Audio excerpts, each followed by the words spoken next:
why haters be telling me to mind my business when they're out here not minding theirs. Shut your mouth and enjoy the tea. We all know you're here for it, sis.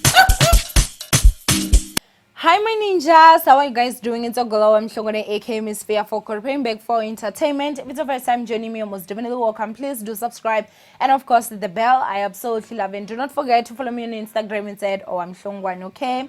Now my ninjas, today's story time is of how I almost got raped by a lecturer. And I'm gonna just say a lecture because I feel like a lot of people will not understand what a course coordinator is. So basically, he was not really just a lecturer, you guys. He was not my lecturer. He was like my course coordinator in terms of like he had a higher rank than my lecturer. So I'm not going to mention the varsity simply because I don't want to get sued, and this is something that happened a long time ago. I cannot prove it obviously, and so this is just a story time so that people out there can basically learn. So I do want you guys to share this video to young girls as much as you possibly can, especially like whenever it's like January and then there are students that are going to varsity. I feel like this story time will be something that actually helps. Now, I want to give you guys sort of like a background. My name is Owamie Hlongwane. Obviously, I grew up in the village, Venda, and so I was not knowledge whatsoever about like a lot of stuff. So for me, I used to look at lectures like, oh my gosh, they're gods. These are people that are respectable, number one, like those kind of stuff. And so okay, so 2009, this is when I was only 19 years old, you guys. And when I think about it, like legit, it pisses me off because I was still just a child. I am 30 years old right now, for some of you that may not know. So this happened well over 11 years ago. So when I went to this varsity, you guys, I did not go alone. I went there with a sister of mine who, her father and my father, they shared the same father, but different mothers. So my grandfather actually had two wives, and she and I are very, very close, you guys. We still are. And so we both went to this varsity. Now, the person that was actually helping us register was her father. And so first day, obviously, we did not finish. There were 3 days for you to register, I remember. First day we go there, we do not finish. We go the second day, and then my sister finishes. But when it comes to me, I could not find my results, you guys. I promise you, I pegged them, but then, that's a story time for another day. But my results were not there. So I couldn't finish registering because they were like, those results are a need, they're a must. So, you guys need to remember it was back then, the whole idea of, like just scanning and emailing or whatever, it was not really known to us. Yes, I am from the village like that. And so basically he decided that he was going to drive over halfway, you guys, to Venda and meet with my father. My father had gone to the school and then made another copy, and then they had to meet obviously and then give him my results, and then obviously my uncle came, was going to give me, and then the third day, that was when I was going to finish registering. But my uncle had already taken 2 days out of work, so he couldn't really take the third day, and he thought that since I'm gonna be finishing, I'm going to go ahead and just call this lecture Mr. Doty because he's nonsense legit. So, he introduces me and his daughter to Mr. Doty, okay? So, he basically says, hey, this is my friend. Tomorrow is going to help you guys register because I have to go to work, which is obviously understandable. He's going to help you guys finish everything. Like when he says you guys, he was talking about me, and it was like, no, he's a good friend of mine.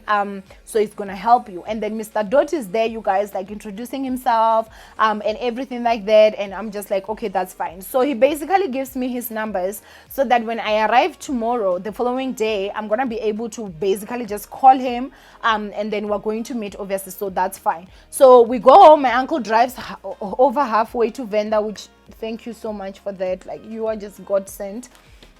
And then after that, obviously, at night I get the results. The following day he drops me and his daughter back at the university. Now when he drops me us off there, you guys, I obviously call Mr. Dot, and Mr. Dot was like, okay, I'm here, come here. I go there. Now it was 3 days of registration, and the day that I'm talking about, like, that was the last day of registration. So you need to understand how much queue was there. People knew this the last day, so there were some people that that just procrastinators. They were like, we're gonna go on the third day and whatever. But it was basically like make it or break it at this point. So it was pegged to the max, you guys. I was looking at the queues and I was like, oh my gosh, we're not going to survive, we're not going to do it. But then Mr. Dot was like, you don't need to worry about anything. I'm going to make sure that, guys, when I tell you that he was skipping me cues, it did not even take me 3 hours to actually just complete the whole process. So legit, he was just a heaven sent. Now, obviously, when I called him, he did get my numbers. And then after that, when I was done, did my student card, he was like, I'm happy for you. He wanted to basically organize for me to get rest, because I do remember that since I registered on the third day, rest was actually like full. So they were like, you are on standby basically for residents and everything. But they did end up like getting us a place outside school and stuff like that. So, but he was very much involved in the whole process. So when I get home, or basically when I get home, obviously at my uncle's house, he calls, he's like, yeah, I just want to tell you that you can be comfortable. I'm your uncle's friend, as he told you. I'm going to help you with everything. If you need any help with anything, you should just go ahead and and tell me and all that. And I'm like, okay, you guys, like, honestly, he was older, number one. Number two, I was still so naive in terms of, I'm thinking that this person, obviously, he's a prominent person, so he legit has to be a decent human being. And the other thing again, the fact that he's a lecturer, to me, it was just like, okay, like, this person is certified. Do you understand? So basically, I'm like, okay, that's fine. He helps me in terms of getting rest, even though I didn't get it like in campus. I got it outside, but he made sure that, I got a place to stay. And then I remember they wanted us to get an email address. You guys, I'm telling you, like, I know, like, when you're in the village, like, there's not much you can really do. But when I think of the stupid things, I couldn't open an email address. And I remember in class, they were like, yeah, we're going to email you guys stuff. I don't have an email address. I don't know fuck all about email. I'm just like, is that rich people thing? Like, those kind of stuff. So I remember, Konje Mr. Dodd said that if I ever need any help, then I can go ahead and obviously talk to him. So I call him and I'm like, they need an email and I don't know how or where to get that thing. Do you know where I can get an email address? And he was like, no, it's fine, just come to my office. So basically he directs me to his office. You guys, I go to his office, and when I get to his office, that was the first time I went to his office. His chair kind of like sat exactly like how mine was sitting, and then there was another chair that side. But when I got there, he basically moved that chair from that side and he put it this side, because his laptop or computer was sitting like this side, so that we can both just see. So he registers me an email address which was with Yahoo, and then he gives me the password, and it's like, this is how it works and stuff. So I'd say that process maybe took about an hour. And I was so grateful, you guys. I was really honestly so grateful. I feel like it's also that thing of, I just felt like he was sort of like a father figure, and he was extremely nice. Now, when I think back at it, I'm just like, Joe is too nice, Shibubu, Joe is too nice. But at that point, I'm just thinking that he's really nice. He looks at me like a daughter, those kind of things. And he's my uncle's friend, girl. So, and then, so I remember then, I have eyesight problems. Some of you obviously know this. I wear glasses. I'm actually wearing my contact lenses right now. And so I needed glasses, because at that moment, you guys, like, the projectors were just too much for my eyes. I kept on tearing up. And so I took a taxi. I wanted to go to Wonder Park. I didn't know Wonder Park at that moment. And so I accidentally went to Pretoria CBD. And then I had to get a taxi back. And now I saw that, oh my gosh, like, there's a place they say it's Wonder Park. I need to where is this Wonder Park? So I was like, Mr. Dot, I call Mr. Dot and I'm like, do you know a place called Wonder Park? He's like, well, come to my office. You guys, he was so nice. I don't even want to lie. And at no point, not a single day, was he ever inappropriate with me. Never. Now he's like, yeah, so he says, come to my office lunchtime. I was like, okay. So I go there and he's like, oh, what do you want to do, go Wonder Park? I'm like, well, I'm having problems with my eyes.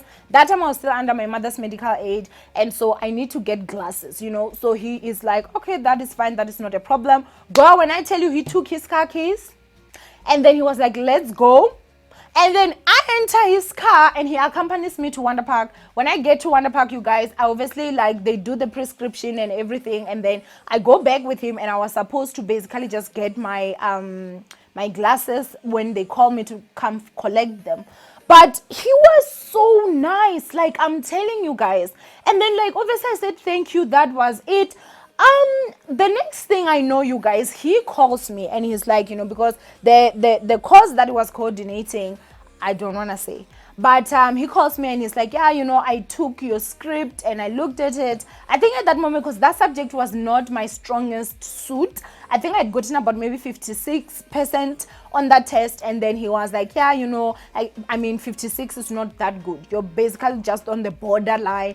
You need to be getting around 65 and above. So I want to start giving you like extra curriculums, I should say, extra assignments and stuff like that, just so that you can obviously sharpen your mind. Now this is your lectures boss, honey. Of course I knew that, okay, it's going to benefit, and it's not a matter of he's saying he's gonna be giving me like question papers or anything like that. So I gladly accepted, you guys. So he's like, yeah, I've set an assignment for you, you need to come and collect it. I go to his office and I collect the assignment. I write over the weekend. Monday, I take the script that I've written back to him, and then after that, he would mark, bring it back, and then sometimes he would even call me to say, okay, come, like, do you see here you were wrong, this and this, explain stuff. And it really, really was helping me, you guys, and it did improve. Now I know that there's some people that will be like, but Owamie, you guys, being naive and being young is legit a thing. Like, I was so naive because right now I can just see all these flags. I can see all of them. But at that moment, I couldn't see anything. If anything, I was just so happy and so grateful. Like, oh my gosh, he's such a nice person. You understand? Now, at that moment, honestly, I'm not even telling my sister that I'm communicating with him. I'm thinking that is the same thing that's also happening with her, since this is her father's friend, girl. So this goes on, you guys, for a good while. And then one day, I received a call from Mr. Dot, you guys. Now, I mean, the first thing that I can actually say I remember about that day was the fact that the call came in a little bit later. I do remember it was a Friday, and the call came in a little bit later than usual, because he used to give me assignments on Fridays, and then I'd write, and then Mondays I'd take it back, so I'd do them over the weekend, and stuff like that. So it was not strange for him to call me to say that come and fetch the assignment. But I feel like the strange part about that day was the fact that it was later. I'd say maybe it was around 5:30 to 6. Now in campus, you guys, not to 6, I'd say around past 5. Now in campus, usually on Fridays, most lectures are leaving around 11. So at that time, like, it's like very, very quiet. The campus is quiet. Most people are out, and around past 5, like, most people are out. So then the rest, or they've gone out. It's Friday basically. So he calls me and like, come and fetch your assignments. Now, I mean, I thought of it. I was like, well, it's a bit late, but he didn't even say anything. The only thing that was in my mind was like, oh my gosh, I'm so maybe was busy working, so I need to be fast so that he can obviously go home quickly.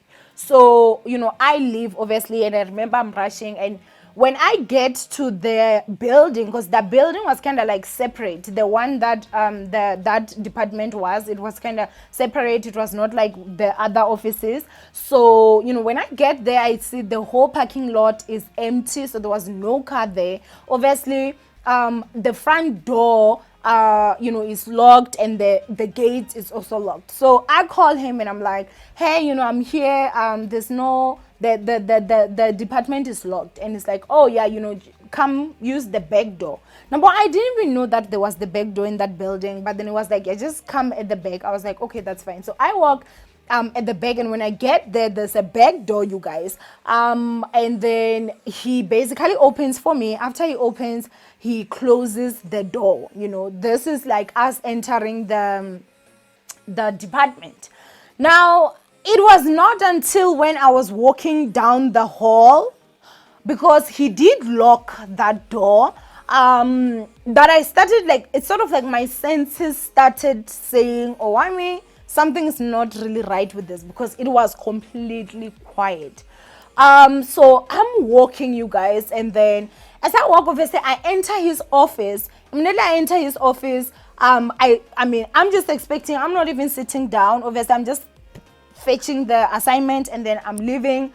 But everything happened so fast, you guys, that before I could even turn back, he had closed the door, and I heard him literally lock the door.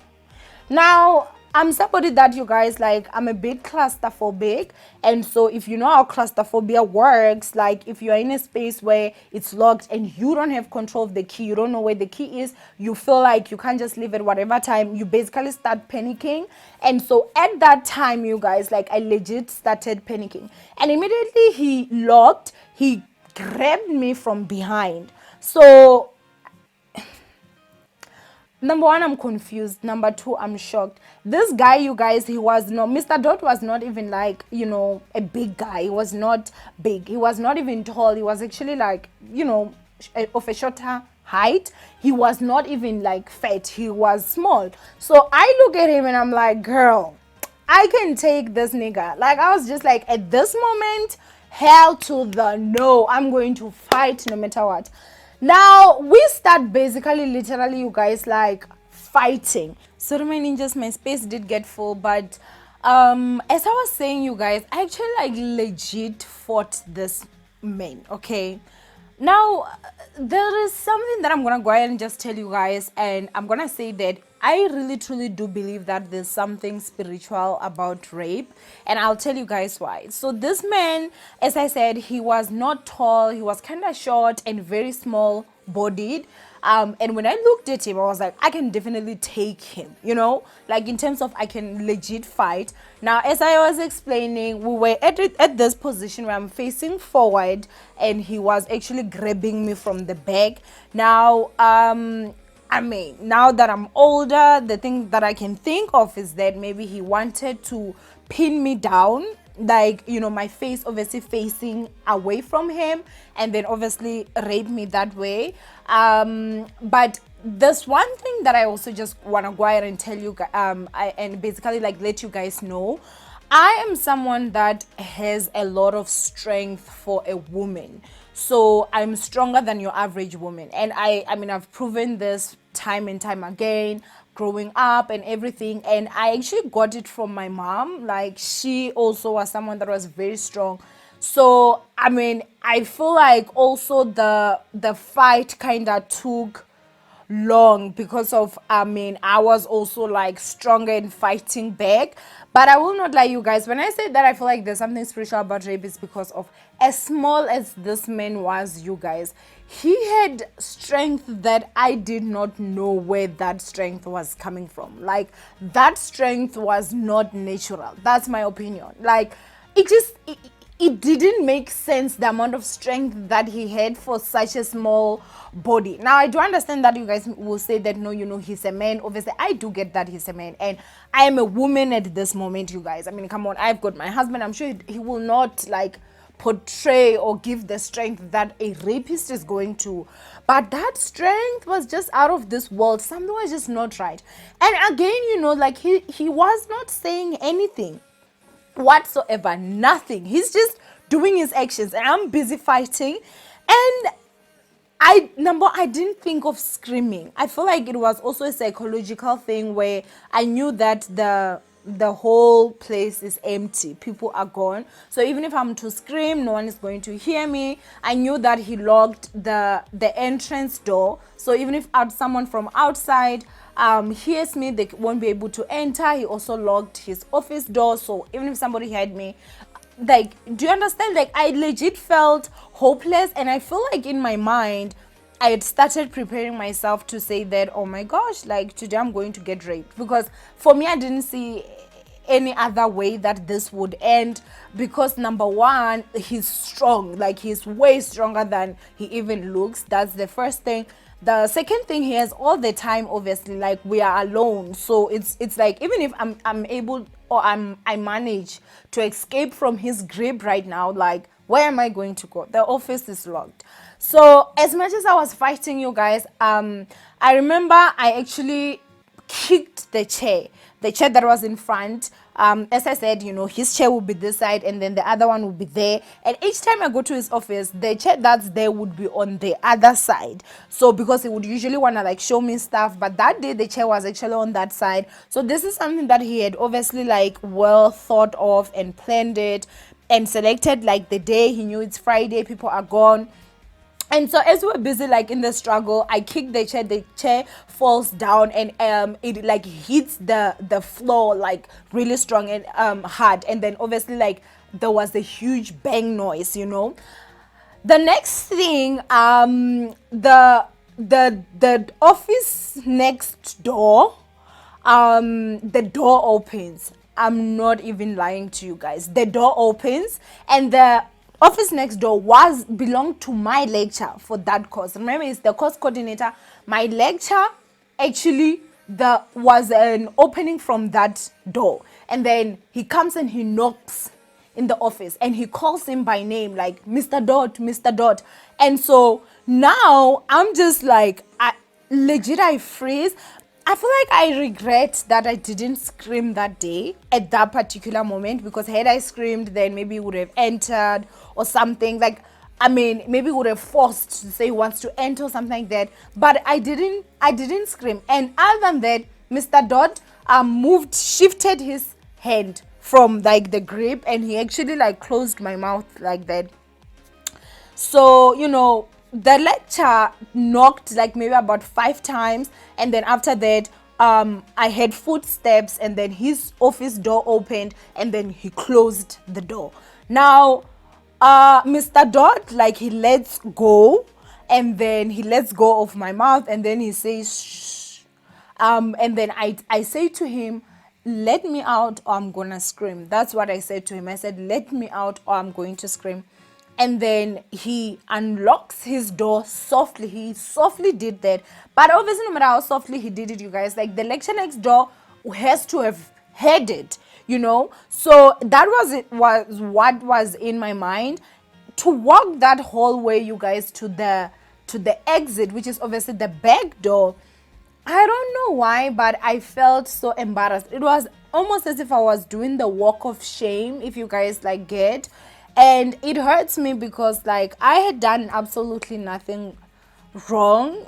I didn't ask for this or anything like that. So I walked, and then my thing now was I didn't want the lecturer to see me, because I felt like he was gonna think that, you know, there's certain stuff I'm doing. Like, it was really like I was so scared. I was just, and I couldn't believe, and I saw in Mr. Dot's eyes that, or face, that he was shocked that there was someone there. Now after that, he opened for me and I got out. My lecture's car was not in the car park. I don't know what happened after I left. Honestly, that day, from that day, whenever I'd see the lecture, like, I'd always like just greet him. Like, he would bring me so much joy, because I felt like this man protected me without even knowing. And then there's also a part of me that is like, you know, I believe in God, I believe in angels, and I feel like there was just no way. There was no human in there. You guys, like, you can't be in your office and you're that quiet. Your car is not even in your car park. Like, a lot of things just did not make sense. And I felt like maybe, you know, it was in a way God. There was an angel that legit just came and saved me. And you know, so obviously he was unable to do that. I am not even going to lie, you guys. I felt like it was my fault.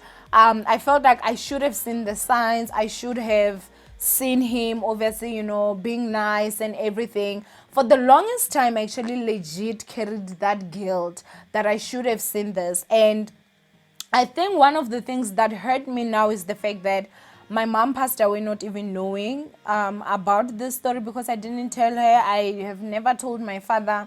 I felt like my father was going to blame me in terms of like, okay, you know, you brought this on yourself, because of, you know, how dare you trust a stranger. And I just felt like, you know, my mom was going to fight, because my mother was a fighter, you guys. I knew she was going to. And I didn't want to cause my mom heartache, and I didn't want to just basically make life complicated for her, because my mom was someone that was like nervous for me to be in varsity by myself. I feel like, you know, when your child is going to a foreign place, like, you know, for the first time, you are going to be concerned as a parent.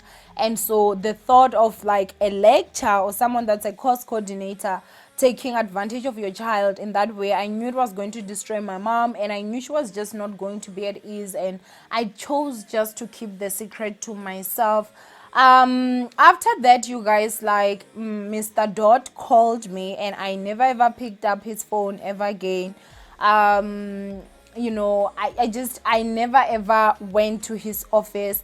The thing that this taught me was that from that day, I never looked at lectures the same way. So whenever I'd enter like a male's office, I'd always make sure that the door was open, always, no matter, even if he says like close the door, I would never close the door. Like, I'd always keep it open. And so, it also made me very much vigilant. Like, if a lecture is trying to be too nice, then I'm just not here for it, sis. Like, I feel like it also did hinder me in terms of I was no longer comfortable going to male lectures and ask questions, which, when you're in university, obviously that's something that you should do. Like, if you're not understanding something, like, there's the open door policy with some lectures, but that was something that was really difficult for me to actually use because of the experience that I went through. I did later find out that Mr. Dot actually was not even friends with my uncle. He did not even know him. My uncle just called him a friend because he wanted him to basically help us. And I don't think that my uncle thought that he was going to take advantage in terms of, like, after the registration, he was still going to want, like, sort of like a relationship out of that. I'd just say my advice to, like, young girls that are going to varsity is that you need to be very, very careful. These lectures are human beings, you guys, and some human beings are horrible. So you do have some lectures that are also horrible. If there's anything that I feel right now is the fact that I'm just sad at the fact that I feel like it can't have been his first time. So I feel like if he had succeeded in doing what he wanted to do, I would have not been his first victim. Actually, let me say I was not his first victim because it was attempted rape. Yes, he failed to do so, but it was not, by himself. It's not like he was like, no, this action that I'm about to do is wrong, let me stop. It was because the other lecture obviously knocked.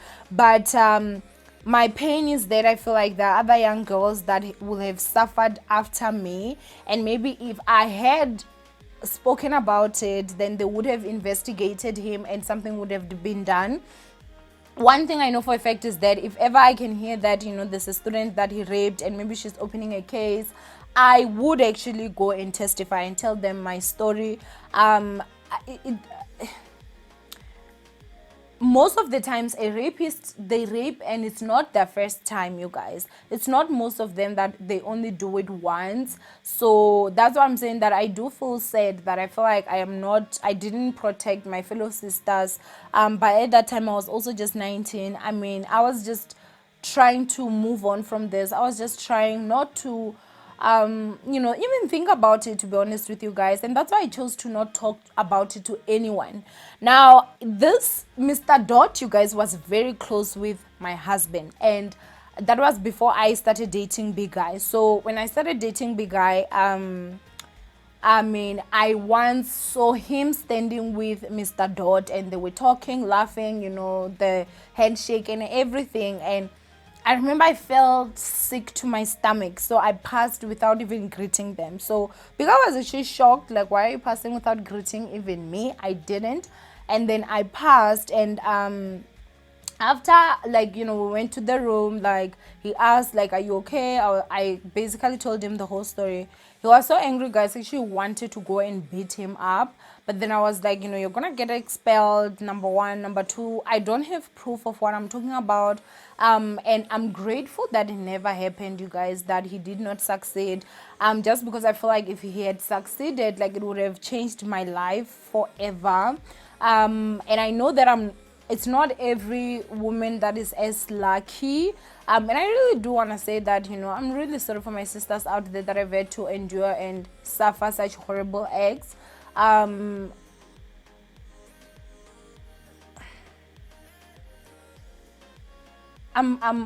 really grateful that it did not happen, because I just remember the thought of that man touching my body without my permission. On its own, you guys, it made me sick. And so I cannot imagine if he had violated me in that way, like how it would have felt.